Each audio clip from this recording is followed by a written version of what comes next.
श्री असदुद्दीन ओवैसी जी। मोहतरम चेयरमैन साहब, आपका बेहद शुक्रिया। मैं इस मोशन की मुखालिफत में खड़ा हुआ हूँ। सर, मैं शुरुआत में हबीब जालिब का एक शेर पढ़ना चाहता हूँ। आप उर्दू जानते हैं और लॉ मिनिस्टर भी उर्दू जानते हैं। हबीब जालिब ने कहा था कि हुक्मरान हो गए कमीने लोग, खाक में मिल गए नगीने लोग, हर मुहिब वतन जलील हुआ, रात का फासला तवील हुआ, आमिरों के गीत जो गाते रहे वही नामो दाद पाते रहे, रहजनों ने रेजनी की थी, रहजनों ने रेजनी की थी, रहबरों ने भी क्या कमी की थी। सर, मैं अभी सुन रहा था हमारे शिंदे ग्रुप के शिवसेना के पार्टी लीडर अपनी तकरीर कह रहे थे। कहा कि 6 दिसंबर में जब बाबरी मस्जिद को शहीद किया जा रहा था तो उस वक्त के वजीर आजम नरसिम्हा राव पूजा कर रहे थे, आप ही ने कहा, और कहा कि वो डिस्टर्ब नहीं करना। तो ये बड़ा अजीब मौका है कि बीजेपी की ताईदी पार्टी ये कह रही है कि नरसिम्हा राव ने कहा कि मुझे डिस्टर्ब मत करो, मैं पूजा कर रहा हूं, और जिसने रथ यात्रा निकाला, इन दोनों को मोदी सरकार ने इस मुल्क का सबसे बड़ा सिविलियन अवार्ड दे दिया, सबसे बड़ा सिविलियन अवार्ड दे दिया। तो ये बताता है कि इंसाफ जिंदा है या जुल्म को बरकरार रखा जा रहा है। तीसरी बात यह है कि सर, इस ऐवान में सियासी पार्टियां आएंगी चले जाएंगी, आप आए मैं आया हम भी चले जाएंगे, मैं इस जमीन की गिजा बन जाऊंगा, ये ऐवान तो बाकी रहेगा। मगर सर, मैं ताजुब कर रहा हूं कि लोकसभा मुख्तलिफ आवाजों में कैसे बोल सकता है। लोकसभा तो एक ही आवाज में बोलना चाहिए, और लोकसभा भी भारत के संविधान आइन के बेसिक स्ट्रक्चर का ताबे है। और सर, ये इसलिए कह रहा हूं कि 16 दिसंबर को ये ले कर देता हूं, 16 दिसंबर 1992 को इसी लोकसभा ने एक रेजोल्यूशन पास किया था। आप इजाजत दीजिए तो मैं पढ़ता हूं सर। दिस हाउस, अच्छा, ये गुलाम नबी उस वक्त के मिनिस्टर थे, आज नहीं है, उनका नाम नहीं लेना चाह रहा था। This house strongly and unequivocally condemns the desecration and demolition of the Babri Masjid at Ayodhya by and at the instigation of forces represented among others by VHP, RSS and the Bajrang Dal, which has caused communal violence in the country. Such act of vandalism was carried out not only in violation of order of the Supreme Court, but amounted to an attack on the secular foundations of our country.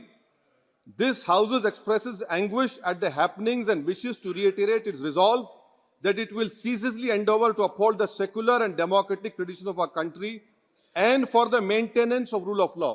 और एक paragraph मैं नहीं पढ़ूंगा। मैं ताजुब कर रहा हूं कि जब इस ऐवान ने एक रेजोल्यूशन पास किया तो हुकूमत आएगी जाएगी, और हुकूमत ये मोदी हुकूमत जश्न मना रही है जो 6 दिसंबर को हुआ। तो ये एक बात है सर। चौथी बात यह है कि सर, नहीं, 6 दिसंबर के ऊपर कोई जश्न नहीं है। राम मंदिर के निर्माण की जो प्रतिष्ठा हुई है उसको संबोधन कर रहा है, और वो सर्वोच्च न्यायालय के द्वारा तथ्यों के आधार पर दिए गए निर्णय के कारण से हुआ है। सर्वोच्च न्यायालय का निर्णय है, तो तथ्यों के आधार पर निर्णय है। वो विषय आपने बोल दिया, ठीक है, ओके। परंतु जो मंदिर का निर्माण है वो नियमानुसार सर्वोच्च न्यायालय के निर्णय से तथ्यों को देख करके। एक सेकंड, आप इस्लाम के बहुत जानकार हैं, विद्वान हैं वैसे भी, अब कानून के, यदि किसी अन्य धर्म के स्थान पर मस्जिद बनाई जाए तो शायद उसको मान्य नहीं किया जाता। अभी एएसआई ने, सुप्रीम कोर्ट ने स्वीकार किया है कि वहां पर राम मंदिर था। तो इस विषय केवल यह है कि वहां पर राम मंदिर ठीक बना कि नहीं बना, वो विषय हो गया। तो कृपया इस पर यदि आप कुछ बोले तो बोले प्लीज। सर, मैं आपको गलत साबित कर दूंगा सर। और मैंने रुक तो जाइए बड़ी इज्जत के साथ सर, मैं आपकी बड़ी इज्जत करता हूं सर। आपको मैं कोट कर रहा हूं सुप्रीम कोर्ट का जजमेंट, पैराग्राफ 1222 रोमन 17, उसमें लिखा गया है, the destruction of the mosque took place in breach of the order status को and the assurance given to this court, the destruction of the mosque and obliteration of Islamic structure was an egregious violation of the rule of law. Egregious का मतलब जो छोटी मोटी अंग्रेजियों में आती है वो क्रिमिनल एक्ट कहा। और सर आपने कहा था कि वहां पर मंदिर को तोड़कर बनाया गया। सर मैं आपके सामने ये तमाम चीजें लेकर दूंगा, सुप्रीम कोर्ट के जजमेंट के पैराग्राफ्स हैं जिसमें सुप्रीम कोर्ट ने एएसआई की रिपोर्ट को नकारा। उन्होंने कहा कि मंदिर को तोड़कर मस्जिद नहीं बनाई गई थी। सुप्रीम कोर्ट ने कहा, ये सुप्रीम कोर्ट ने कहा। अब और मैं रख दूंगा, आप पढ़ लीजिए, आप पढ़ लीजिए। अच्छा सर मैं अपनी तकरीर पर आ जाता हूं, मैं अपनी तकरीर पर आ जाता हूं सर। तो मैं अपनी बात कर देता हूं सर। तो मैं ये पूछना चाह रहा हूं कि क्या मोदी सरकार एक समुदाय, एक मजहब की सरकार है या पूरे देश के मजाहिब को मानने वालों की सरकार है? जिसको नहीं मानते उनकी सरकार है, हमको बता दीजिए। क्या मोदी सरकार सिर्फ एक फिक्र और नजरिया हिंदुत्व की सरकार है? क्या इस देश का, इस गवर्नमेंट ऑफ इंडिया का कोई मजहब है? इस वतन अजीज सबके मजहब को मानता है। सर मेरा मानना है कि इस देश का कोई मजहब नहीं है। क्या ये सरकार 22 जनवरी का पैगाम देकर ये बताना चाहती है कि एक मजहब को दूसरे मजहब के मानने वालों पर गलबा और कामयाबी मिली? क्या आइन इसकी इजाजत देता है? क्या ये पैगाम आप जब ऐवान से दे रहे हैं तो 17 करोड़ मुसलमानों को आप क्या पैगाम दे रहे हैं, ये मैं आप पर छोड़ता हूं। सर 49 में धोखा हुआ, 86 में धोखा हुआ, 92 में धोखा हुआ, 2019 और 22 में भी इस ऐवान के जरिए हमको धोखा दिया जा रहा है। और अफसोस के साथ कहना पड़ता है सर कि मुस्लिम अक़लियत को हमेशा ये कहा गया कि तुमको भारत के शहरी बरकरार रहने के लिए एक बहुत बड़ी कीमत तुमको चुकानी पड़ेगी, और हम पर इल्जाम लगा दिया गया। सर क्या मैं बाबर का स्पोक्स पर्सन हूं? क्या मैं जिना का स्पोक्स पर्सन हूं? क्या मैं औरंगजेब का स्पोक्स पर्सन हूं? बताइए सर, आखिर मैं कहां तक आप मुझे लेकर जाएंगे? दूसरी बात यह है सर, दूसरी बात यह है कि फिर 6 दिसंबर के बाद देश में फसाद हुआ, नौजवानों को टाडा में डाला गया जो बूढ़े होकर निकले।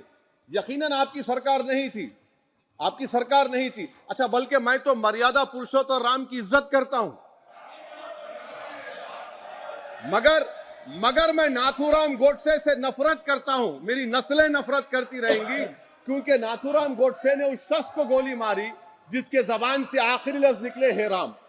सर छठी बात यह है कि 87 में मलियाना हाशिमपुरा हुआ, 83 में नेल्ली हुआ, 44 में जम्मू में नस्ल कशी हुई, 2022 में हल्दीवानी में कत्ल हुआ। इतने धोखे सबसे बड़े किसको दिए गए? असदुद्दीन ओवैसी को दिए गए।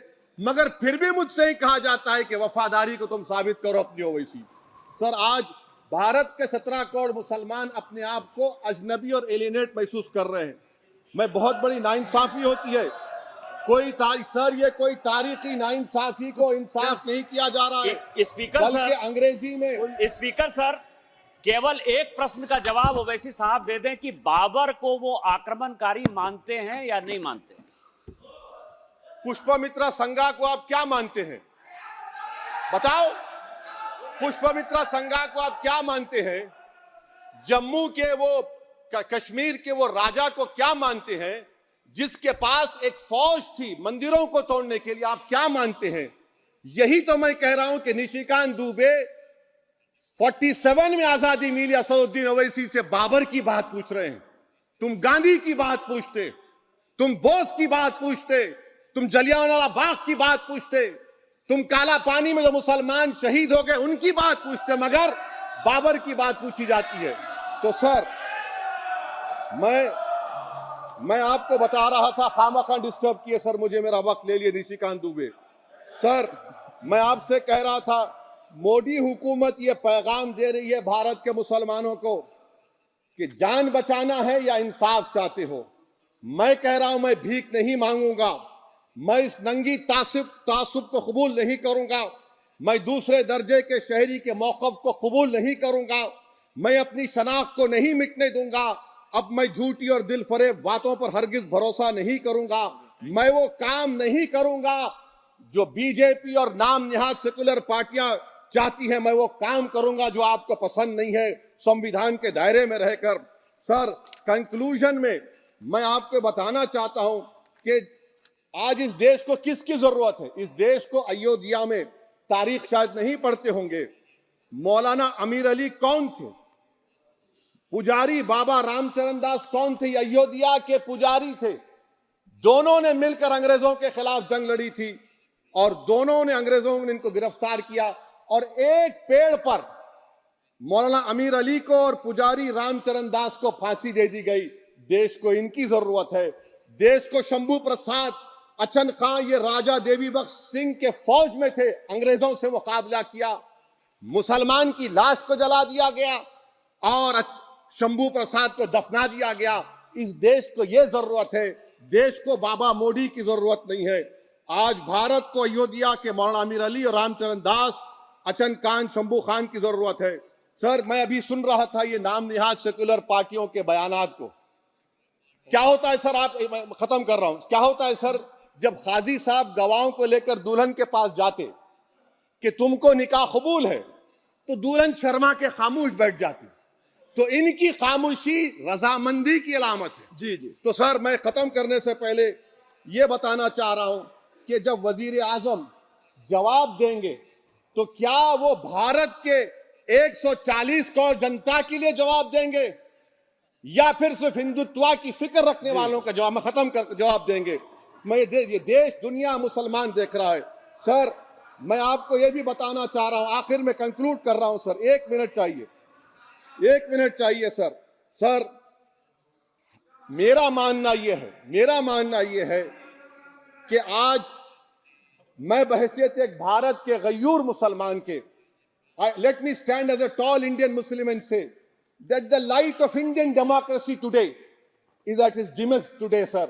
Sir, in conclusion, मेरी फिक्र में, मेरा ईमान मुझे कहता है कि जिस जगह पर मस्जिद थी, है और रहेगी, बाबरी मस्जिद है और रहेगी। बाबरी मस्जिद जिंदाबाद, जिंदाबाद, भारत जिंदाबाद, जय हिंद।